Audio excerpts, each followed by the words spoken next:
Golden পেতে হবে, মানে গোল্ডেনের কোনো বিকল্প অপশন নাই, মানে কোনো ওয়ে নাই যে তুমি গোল্ডেন পাতে কিছু পাবা। এবং সরকারি কলেজে ভর্তি হতে গেলে মিনিমাম 1200 মার্ক লাগে, সেক্ষেত্রে আমরা 95% মার্ক ক্যারি করার চিন্তা ভাবনা করবো।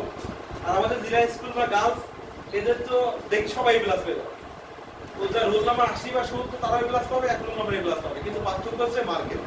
এই মার্ক বেশি পাওয়ার জন্য এটা অবশ্যই এটাই করবা, ভালো মতো এই 1 মাস পড়াশোনা করবা। আর মোবাইল ফোন যেটা বললাম আগে, এখনো বলছি, বারবারই বলছি, মোবাইল ফোন থেকে দূরে থাকবা।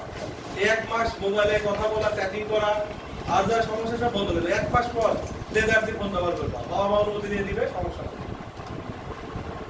আর আমাদের এডুকেশন স্কুলের স্টুডেন্টদের যেটা বলছি, তোমাদের আশপাশে হয়তো ভালো স্টুডেন্ট থাকবে না বা থাকতে পারে মোটামুটি, তোমাদের নিজেদের যোগ্যতায় ভালো মতো পরীক্ষা দিতে হবে, তোমরা নিজেদের মতো ভালো মতো পরীক্ষা দিয়ে প্রিপারেশন নাও।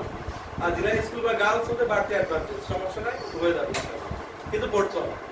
এখন আমি কিছুই পারি না, আমি আরেকজন দেখার আশায় গেলাম, রুম গুলো কঠিন, তাহলে কি অবস্থা হবে? ইয়ানাপসি পরীক্ষার রুমে বসে বসে ইয়ানাপসি করা থাকে। এই জন্য তোমরা ভালো মতো পড়াশোনা করবা। আর আমার ইচ্ছা বা আমার টার্গেট বা আমার লক্ষ্য যেটা তোমাদের উপরে, যে তোমরা অনেক ভালো কিছু করো জীবনে। আমি তো বলতে পারি যে আমার স্টুডেন্ট মেডিকেলে পড়ে, আমার স্টুডেন্ট রুয়েটে পড়ে, সুয়েটে পড়ে, যেমন তোমাদের কাছে ক্লাস নিতে লাগি বলছি না যে আমার এই স্টুডেন্ট অ্যাকচুয়ালি 7টা ইউনিট সার্চ পেয়েছিল।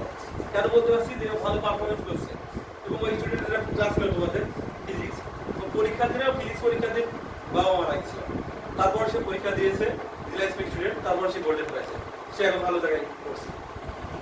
আমি দোয়া করি, অনেকদিন কষ্ট দিয়েছি, যে 2 বছর আমার বাসায় একটা না পড়াচ্ছি, কারো বাসায় 1.5 বছর পড়াচ্ছি, 1 বছর একটা না বাসায় পড়াচ্ছি, কারণ ব্যাচের স্টুডেন্ট আছে, বাসার স্টুডেন্ট আমার।